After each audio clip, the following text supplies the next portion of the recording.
Hey guys, so in this video we're going to be going over factoring quadratics, specifically when a is greater than 1.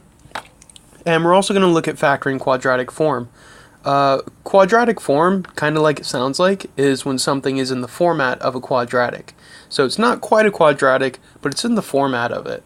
And so we're going to see that we're going to pick up a method to factor quadratics, and we're going to see that that method still works for things that are not quite quadratic, but are in the quadratic format.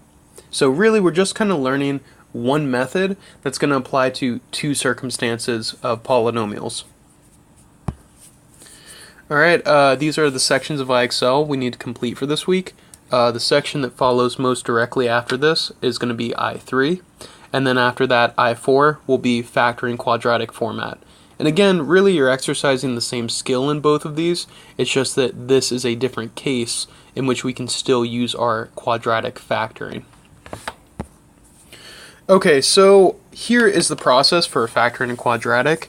Now I'm just going to go ahead and say, me personally, I am not about instructions, I am not about rules, I don't like seeing things, well, not rules, but I don't like seeing things listed.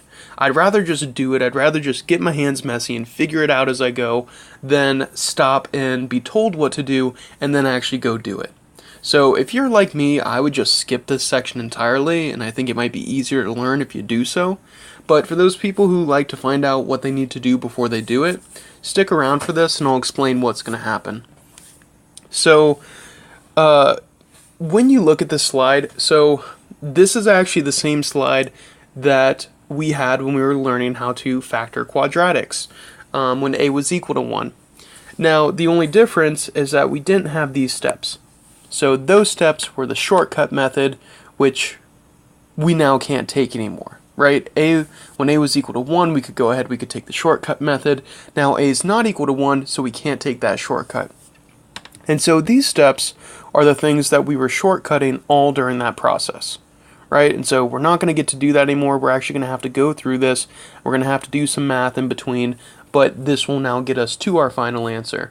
And for those of you who are more into the math of it, you actually like to see how things work, you're going to appreciate this because it's not just going to be some kind of black magic where we find a special number that fits a certain circumstance and boom, out pops our answer.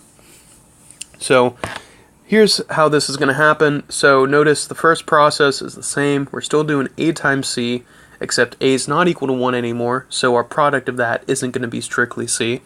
So a times c, as you see right here, right? A times c, that would be 20, 2 times 10, and then we go ahead, we list all those factors, and then we have to still find the two factors whose sum is b. So b is equal to 9, so we're looking for the two that sum up to b, and that would be 4 and 5. So first two steps are the same, we go ahead, we find those magic numbers. Now, once we have the numbers, we don't just write our answer. We're going to go ahead and use these answers to separate our middle term. And what do I mean by that? Well, 9 is equal to 4 plus 5, so we're going to go ahead and write 9 as 4 plus 5. And again, why did we do this? It's because we found that that special intersection of math is going to be when 4 and 5 multiply each other to get to 20, but they could also add to get to 9. When we see that special intersection, it's going to allow us to do this intricate factoring method.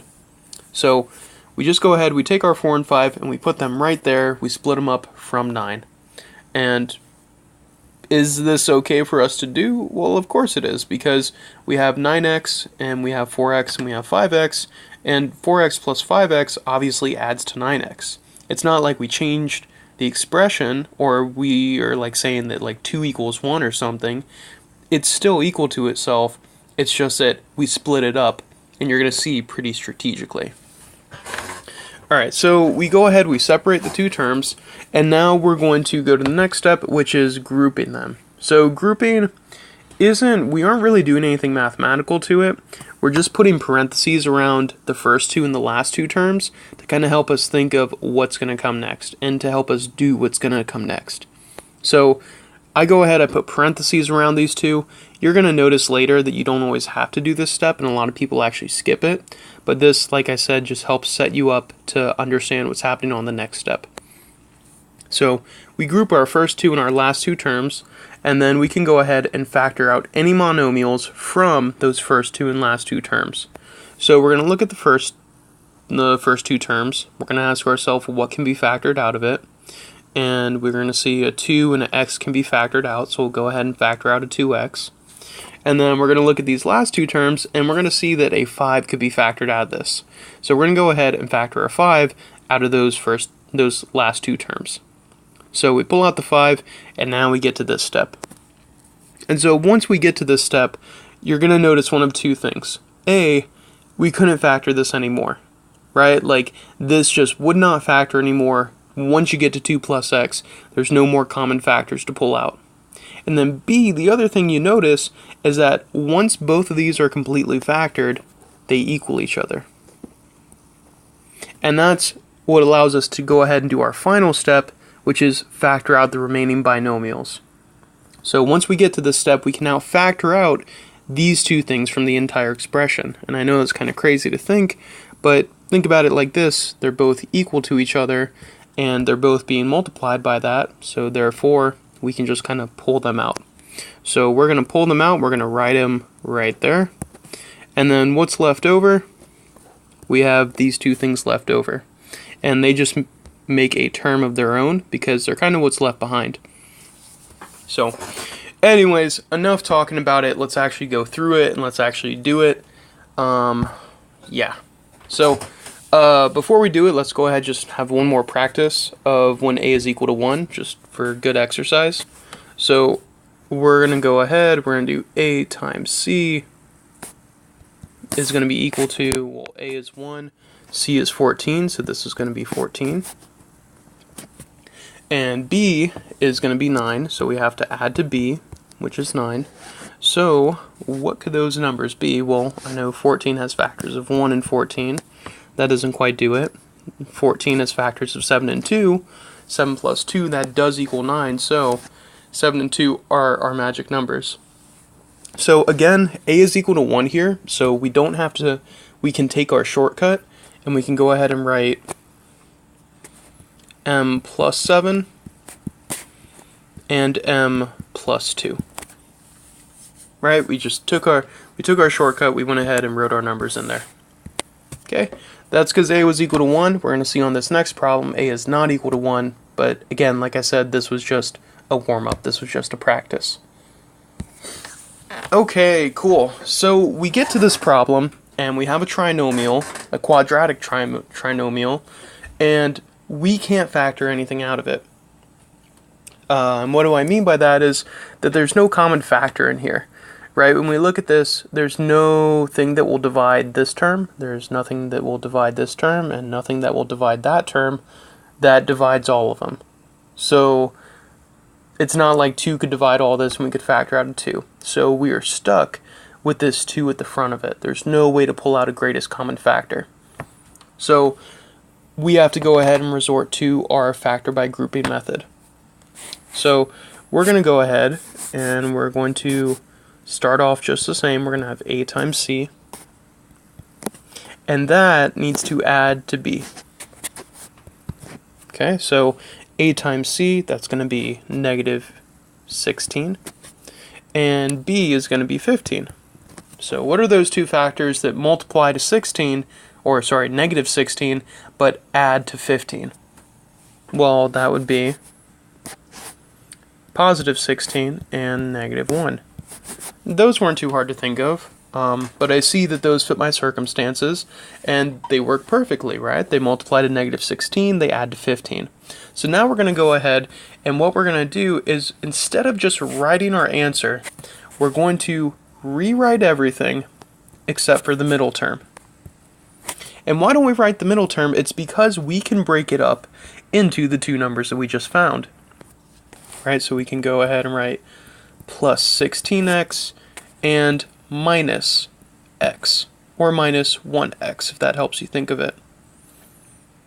And now, why do we do that? Well, first off, we can do this, so that's part of the reason, right? It's not like we're breaking any math rules by doing this.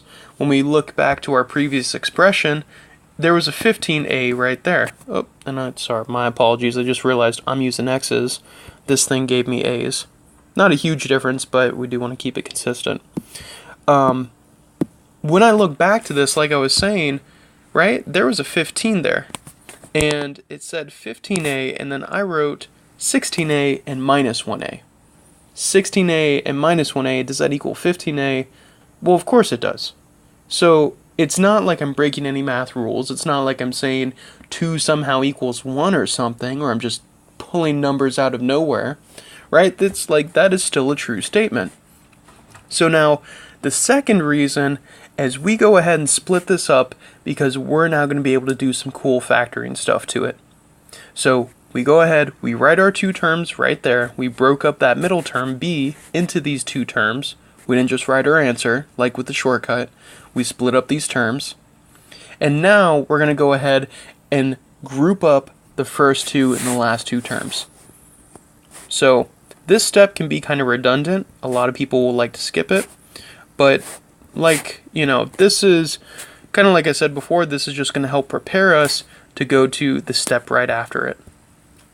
So I'm going to group these first 2 and last 2 terms. Now notice when I group this, I made sure my negative was inside the parentheses. That's because the negative is attached to the 1. And what I want to do is I actually want to write a plus sign out here, because it was like these 2 things were adding. I just didn't write my plus sign there because I had a negative to take its place. But now once I group these things, my negative isn't standing between them anymore, and I have to write my plus. So now I group my 2 terms, and maybe you're thinking, you know, big whoop, what, you know, who cares? What does this even do? Well, you're about to see. So we just made 2 binomials, right? We have 2 binomials being added together. That makes our quadnomial, and we can do something with these binomials, and you'll see. When we look at this binomial, we can factor out a monomial. We can factor out a single term. So we look at these, and what's the greatest common factor in this? Well, there's an a in both of them, an a squared and an a, so there's at least an a in there. And a 2 and a 16, well, there's at least a 2 in both of those. So I'm going to factor out a 2 and a a. So I'll have left over a plus 8, written just like that. Okay, so all I did was I factored out any I factored out a monomial from this first term. So I went ahead and pulled out that 2a, and it left me with this. Cool. Now I'm going to go ahead and do the same thing with this term over here. I'm going to look at this, I'm going to say what could be factored out of this term. And when you look at it, so it's not like any, like, really all that we can factor out is the sign. So we can go ahead and factor out the negative from there, right? They both have a negative to give up, so I factor that out. And then I have a plus 8. So I factored out my second term, and now I get to this point. And this is good. The reason why this is good is because I see that this term and this term are both equal to each other. So what that means is now that these 2 terms are equal to each other, I can go ahead and actually factor this thing again. And this may sound kind of crazy, but think about it like this, right? This is being multiplied by a plus 8, and this is also being multiplied by a plus 8. What's being multiplied by it? Well, it's that negative sign, or it's the negative 1 right there. So I have an a plus 8, I have an a plus 8. I can factor out an a plus 8 from both of them, right? It's like they both have that in there, and so I can go ahead and pull it out. The same way I pulled out the 2a earlier and the negative 1 earlier, right? I just factor it out again.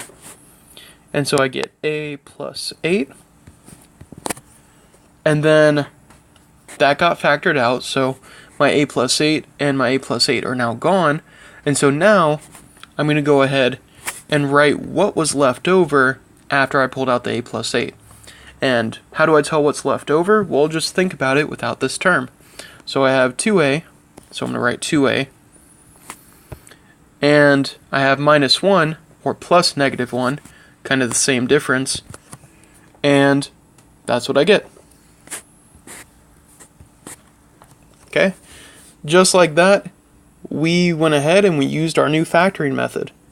Now, of course, you want to be sure that this works, so you can see more of the math that's going on here, and you can see that there's really nothing fishy about this math. I mean, this is all the math that we know before. But just to prove to ourselves that this is actually working, we're going to have a plus 8 and 2a minus 1. And we're just going to go ahead and multiply those together. I'm going to use the box method, and we will get 2a squared. We'll get 16a, and we'll also get negative a, and negative 8. Okay, we go ahead and add these together, and these two terms are my like terms. I'll add those, and I get 2a squared, and then plus 15a minus 8. Right? And, you know, it worked, right? Wow, we got out the original term that we started with. It's pretty cool. But yeah, so, you know, that's this method. It's a little bit more intricate, but the biggest thing is that now we don't just write our answer, we separate them into the two numbers that we found, and then we have to factor each term individually, and then factor out the common binomial that we have. Okay? Let's go ahead. Now, you know, you're probably feeling uncomfortable. That's completely okay. That's actually very natural. Like I tell you, you know, learning math is like learning Chinese. It's another language. You know, just because it makes sense or just because you see how it's done doesn't necessarily mean that you're quite comfortable with it yet. So hang in there. We're going to do some more problems and just practice it as much as you can. You know, comfortability is only going to come with practice. So it's okay to feel uncomfortable, but let's go to the next example, work on another one, and start to get that feeling down. Alright, so cool. So again, we can't factor out any common factor. So we're going to look at this and can't factor it out anymore. So we're going to resort to our factor by grouping method. So we'll do a times c, and a times c is going to be, well, we have 5 times negative 24, and I'm going to do a little bit of side math just to see what that is. By the way, we're going to start working with calculators, so things like this you actually can plug into a calculator now. I know you guys are probably so excited about that, but you know, it's at this point where it's okay if we start to work with a calculator. Wait, hold on.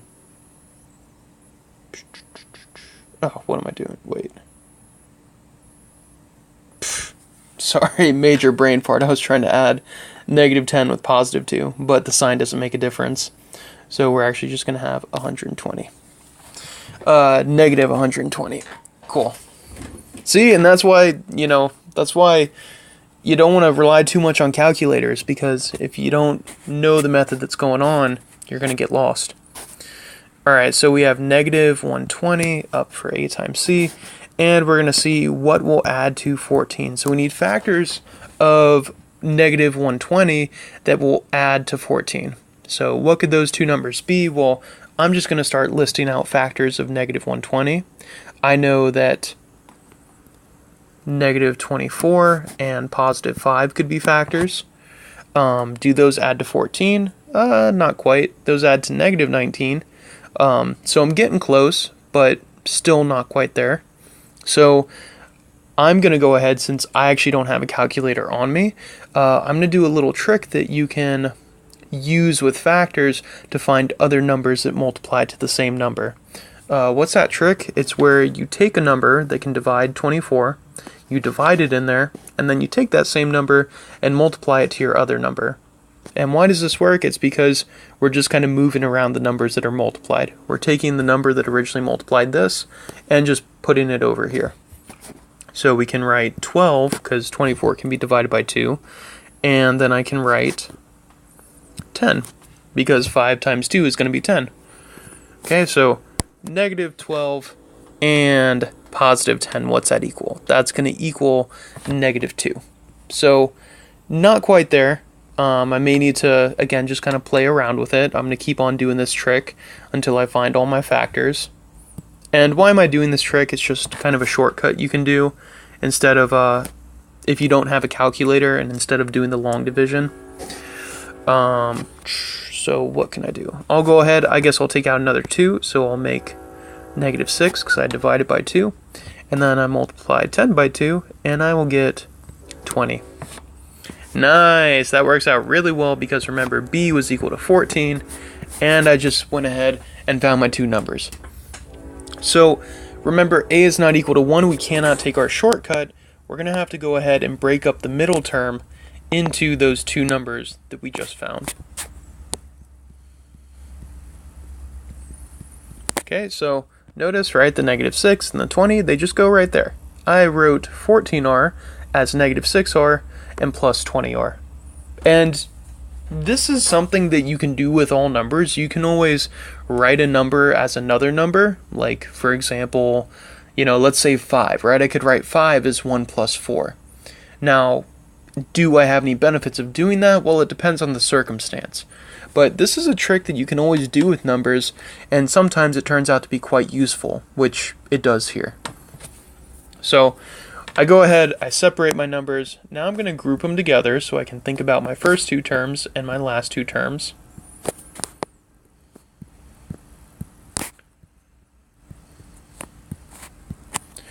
And now I want to go ahead and factor out the two groupings I just made, right? So I have this grouping up here, I want to pull out as much as I can from it, and I have this grouping over here, I want to factor out as much as I can from it. So what can I factor out from this? Well, 5 and 6 don't have a common factor, but r squared and r, those have a common factor of r. So I will have 5r minus 6, and that's all I can factor out. So now I'm going to look to factor out this one, and I have 20r minus 24, so 20 and 24, do those have a common factor? Well, they do. They have 4, which could be pulled out of both of them. And r, well, there's no common factor, or there's only a common factor of r in this term, so I can't pull an r out of this. So what's left over? Well, I'm going to have 5r, and that's because 4 times 5 would multiply to 20. And then I'm going to have minus 6, because 4 times -6 would multiply to -24. I just pulled out that 4, so it's not multiplying them individually, it's multiplying them as a group. Alright, so now I get to this point, and I'll notice that once I'm done factoring both of my groupings, I actually have another common factor that kind of got revealed. What is that common factor? Well, it's 5r minus 6, right? You would agree those are the same number. 5r minus 6 is equal to 5r minus 6, and you would also agree that it's multiplying the things that are to the left of it. So, what does that mean? Well, I can go ahead and pull these out, and I'm going to have 5r minus 6 that just got pulled out from both of them, and then I'm going to go ahead and write what was left over. And so what was left over after I pulled this one out? Well, I had a r left over. And then what was left over after I pulled this one out? Well, I had a plus 4 left over. And so lo and behold, these are my factors. Ta-da! Right? Just like that. Cool. Let's go ahead and go on to the next one. Alright, so same deal here. We're going to look at this. We're going to see if there's a greatest common factor. There is no greatest common factor, so I'm going to go straight into finding those perfect numbers that are going to make this work out. I'm going to go into factoring my quadratic. So a times c, that's going to multiply to 49. Oops, what am I talking about? 49. Sorry, that's going to be 45. I misspoke there. And I miswrote too. Alright, so 45. And b is going to be equal to -14. Okay, so I'm looking for numbers that are going to multiply to 45, but add to -14. So what are some of my factors of 45? Well, of course, I had 5 and I had 9. And I noticed that b is a negative, so these are going to have to add up to a negative. So these should be negatives. So we'll go ahead and just put negatives on them. But that's still, oh, well, actually, 5 and negative 5 and negative 9 does add up to negative 14. So that's awesome.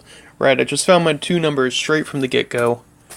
And now I'm going to go ahead and not take the shortcut. Remember, we're not taking the shortcut anymore. And I'm going to go ahead and break up that middle term into those two terms. So I have 5n squared. And then I have minus 5n minus 9n and then plus 9. And again, no black magic going on there. I just realized that negative 14 could also be written as negative 5 and negative 9. And now, why did I choose those numbers? Well, because they also happen to be the numbers that would perfectly multiply to 5 times 9. And, you know, as we go through this, realize we're just kind of undoing the FOIL method. We're just kind of undoing the box method. We're just finding a way to connect the dots to figure out what exactly multiplied together and what exactly added together. So let's keep on going with this. We just made, we broke up that middle term. Now we're going to go ahead and group the first term. And we're going to group the last term. Again, notice I keep that negative on my 9. That's because the negative is associated to the 9. And even though these terms are combining, the negative stays on the 9. So I just put a plus sign there to hold the place of something being combined. And then I can go ahead and now start to factor out each grouping. So what can I factor out of this grouping? Well, I can factor out a 5. And I can also factor out a n. So that's going to leave me with n minus 1. Remember, I'm just looking for the thing that can divide both of these terms.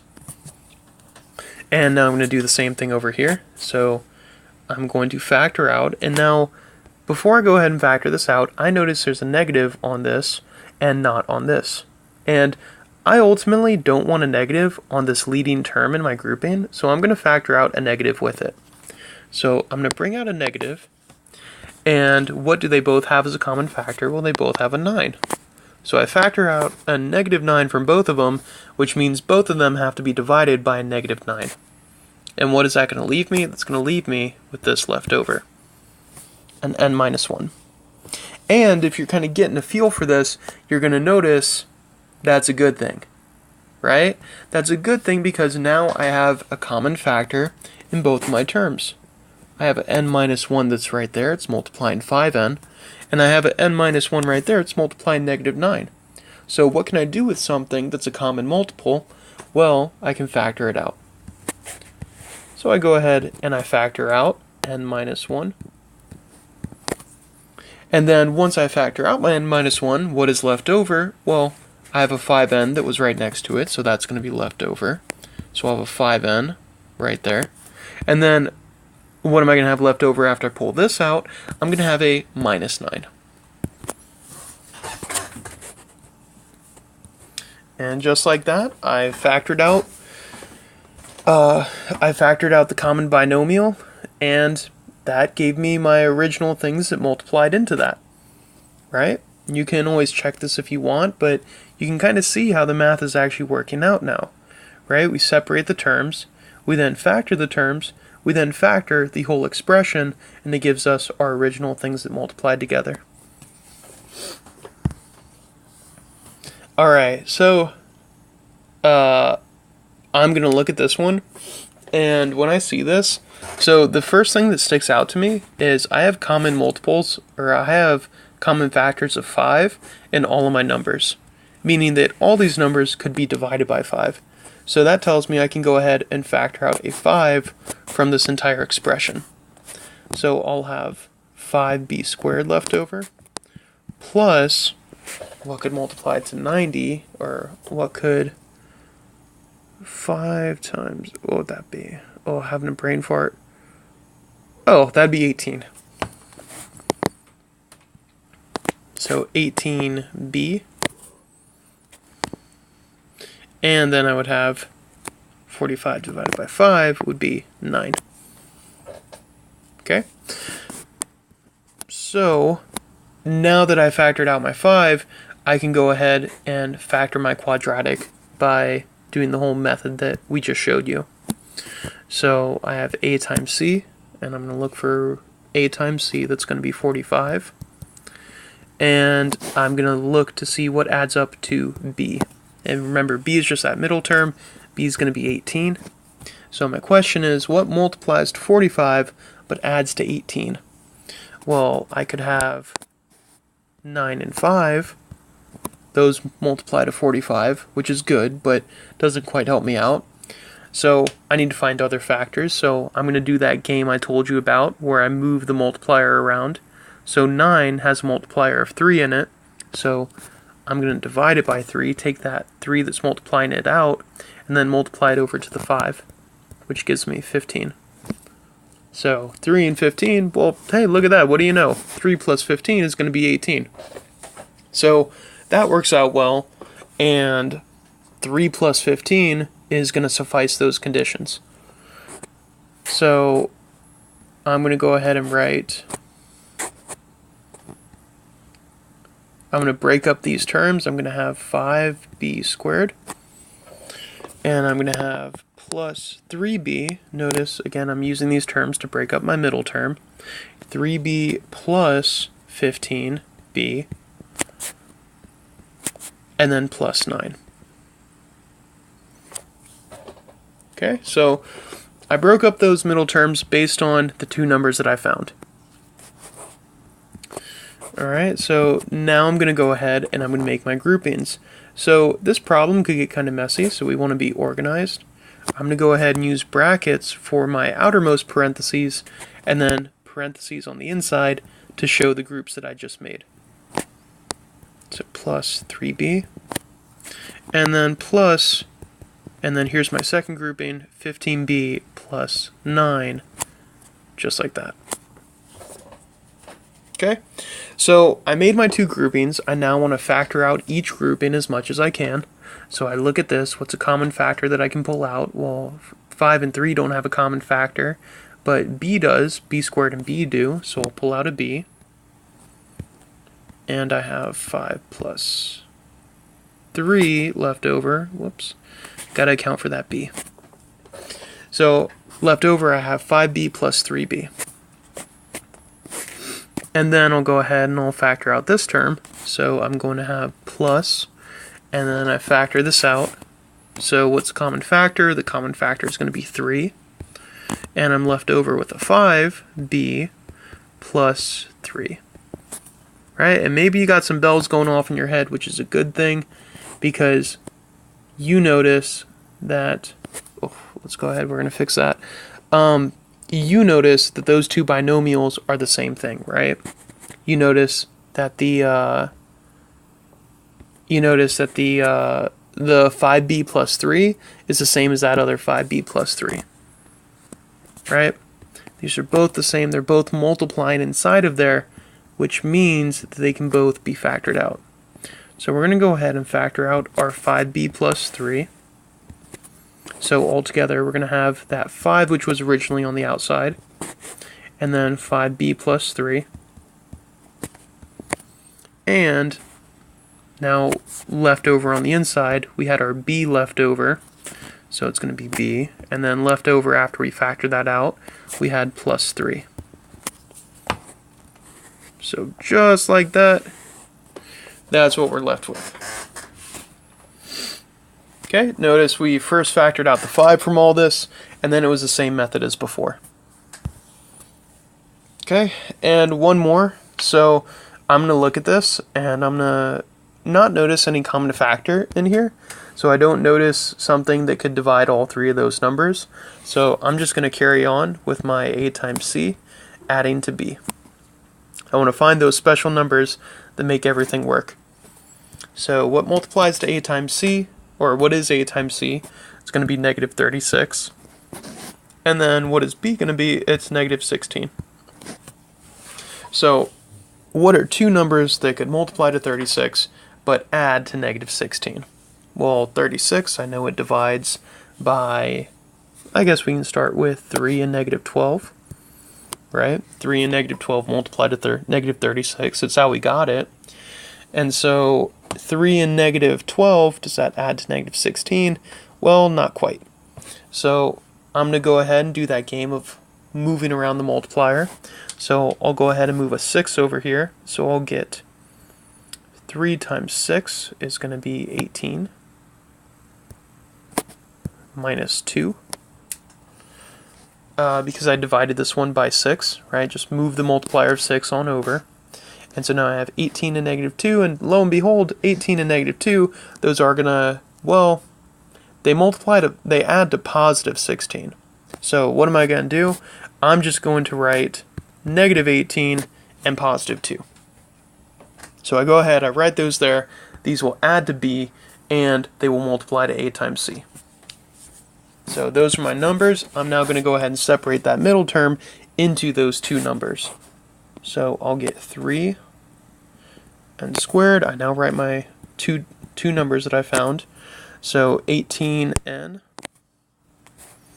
plus 2n minus 12. Once I write these out, I'm going to go ahead and group them up. So I'm going to think of them as being in a grouping. I have my first two terms, and I have my last two terms.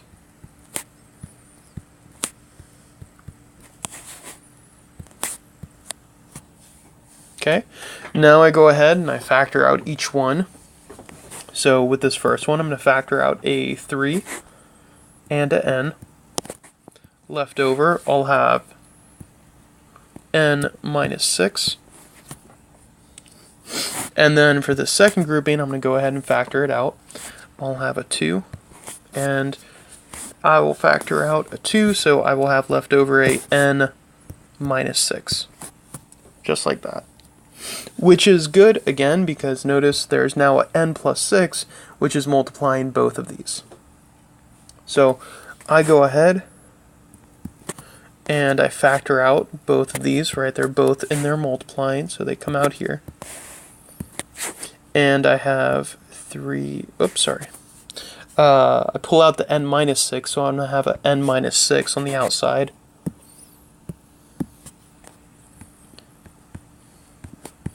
And then left over on the inside, I'm going to have the 3n and the plus 2.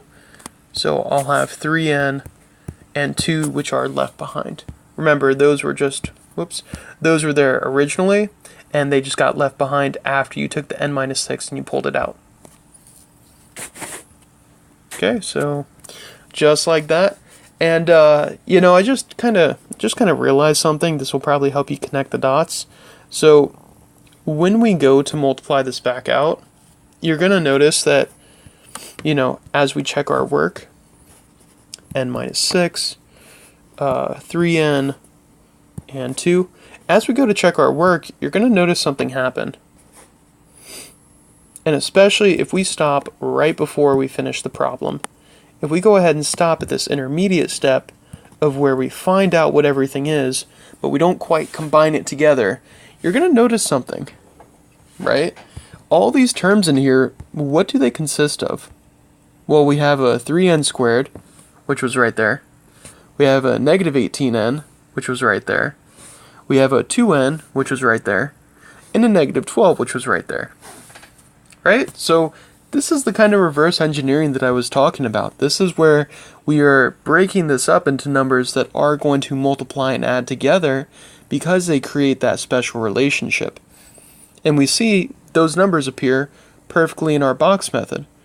And this could work with FOIL as long as you show your steps, but the idea is still there that ultimately we're taking these things that were combined together, breaking them apart, and then finding out what their common factors were.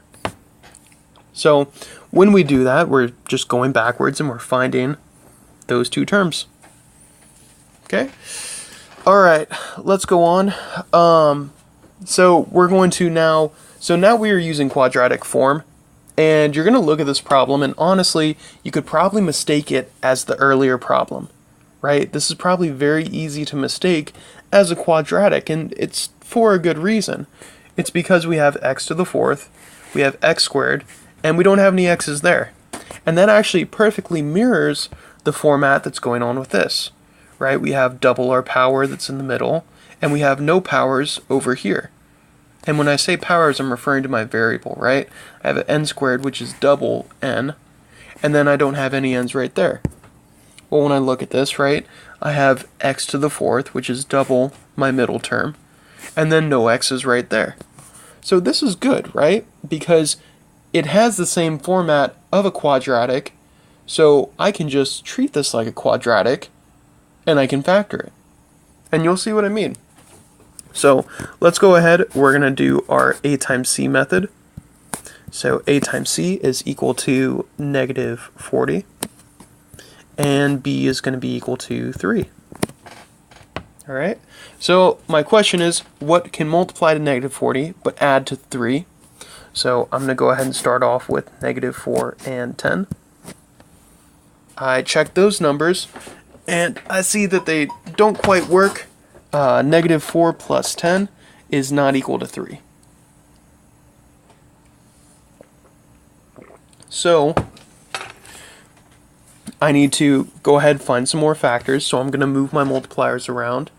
I'm going to take a 2 out from the 10, and I'm going to have negative 8, which multiplied the 4, and then the 2 divided by the 10 is going to be a 5, and bingo!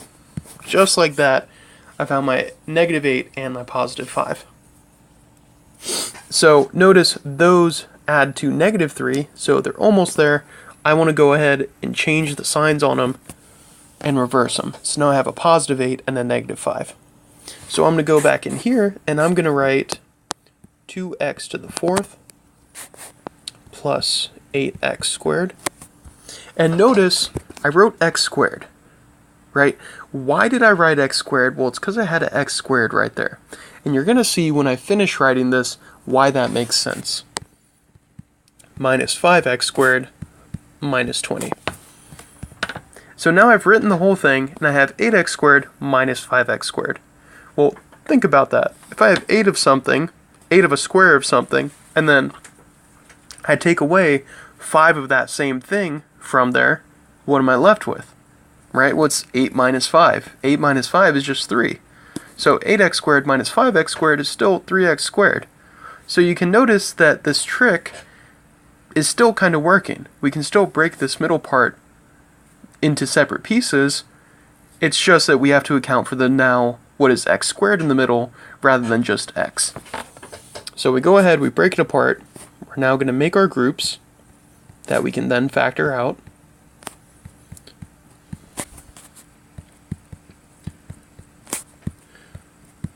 So there are my two groups. I put the plus sign there because the negative is attached to the 5. And now I'm going to factor out the first grouping.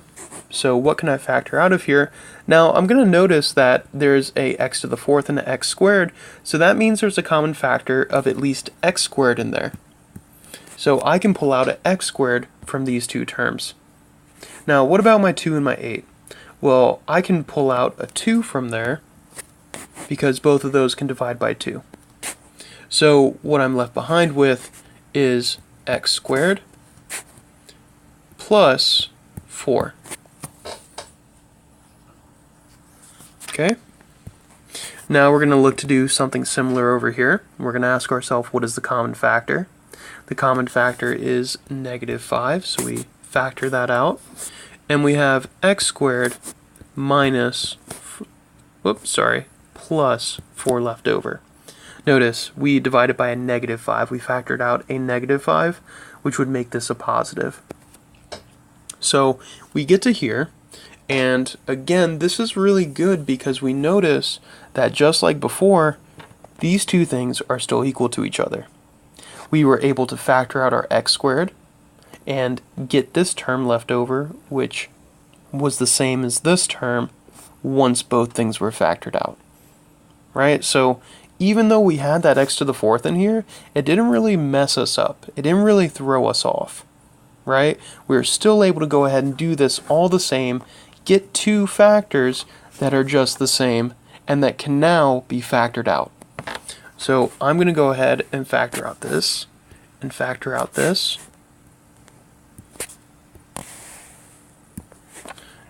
And that leaves me with a x squared plus 4 in the front.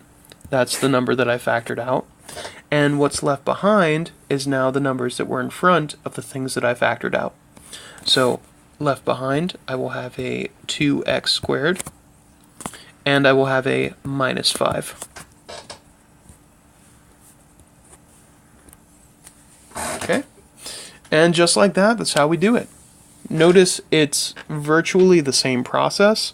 It's just that now we have to account for something that has a power that's greater than 2. It's not technically a quadratic anymore. It's a, I'm actually not sure what we call that. But it has something to the 4th power, which is not quadratic. Alright, so again, same thing. So we're working with something that emulates that quadratic format. It's not a quadratic, though it can be represented as one. And notice this is kind of even a cool trick you can do. So we can actually, on the side over here, we can go ahead and redefine what u squared is equal to. And we can actually say that u squared is just going to be equal to x. And why would we do that? Well, you're going to see that if we just think of u squared as being an x, well then u to the 4th becomes x squared. And then minus 11 becomes x. And just like that, I now have a quadratic. Now, that's not any black magic that's going on. That's not any crazy math stuff. That's just recognizing that this is in a quadratic format, and so I can therefore go ahead and write it as a quadratic, accounting for my extra powers with my x. And so we can write it like this, and you'll see at the end, we can go ahead and plug this back in to get back to our original variable, which is u. Alright, so now I'm going to do my a times c method, so a times c, adding to b. A times c is going to be equal to 30. B is going to be equal to negative 11. What are the two numbers that could multiply to 30 but add to negative 11? Well, I know that 5 times 6 will multiply to 30. That's how I got 30. And 5 plus 6 is negative 11. Well, sorry, not negative, but positive 11.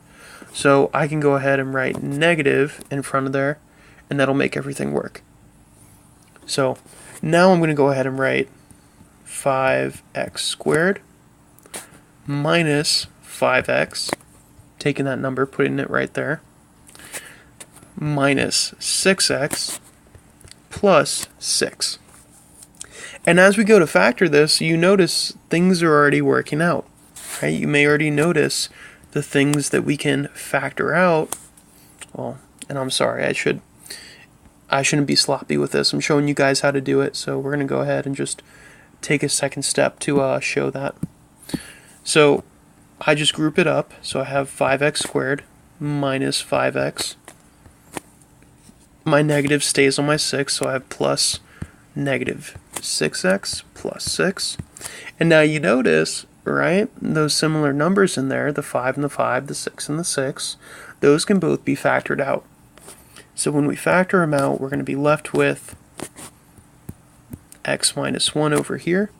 And when we factor this out, we're going to be left with, and by the way, we are factoring out a negative 1. We want to take that negative off of our leading term and bring it out to the front, which leaves us with x minus 1, which is really good, right? That's really good because these two are now equal to each other. We can now go ahead and factor these things out. Alright, so this will then be equal to, we go ahead and factor these out, and we have x minus 1, and we have 5x minus 1, which is left over. Okay, and just like that, that is our final answer. But wait a second, we have x's in there. We need to go ahead and go back to u's. Well, remember this statement that I made earlier, that a u squared is equal to x, and that kind of just allowed me to think of this as a normal quadratic. Well, I'm now going to take this and go ahead and plug it back in. So this can now be represented as parentheses and not x. Remember, x is equal to u squared, so I'm going to write u squared minus 1. And then 5, not x, but u squared.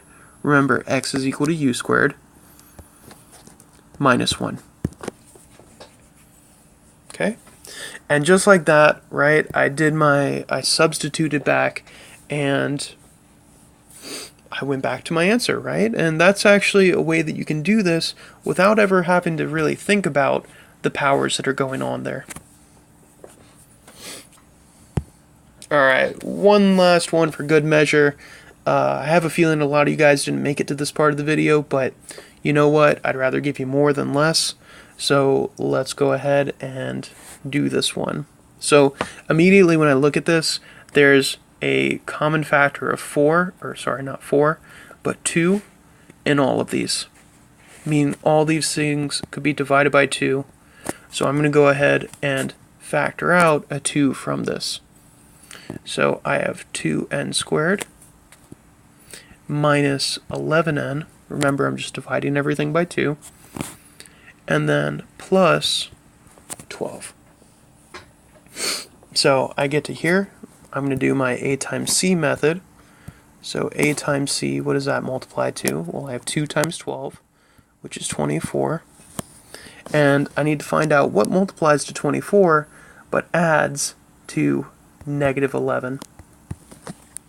So what multiplies to 24? Well, I could do 3 and 8. 3 and 8 multiply to 24. And 3 plus 8 adds to 11. Well, that's good, but I need it to be negative 11. So I'm going to go ahead and put a negative on the 3 and the 8. So now I can go ahead and use these numbers to replace my negative 11.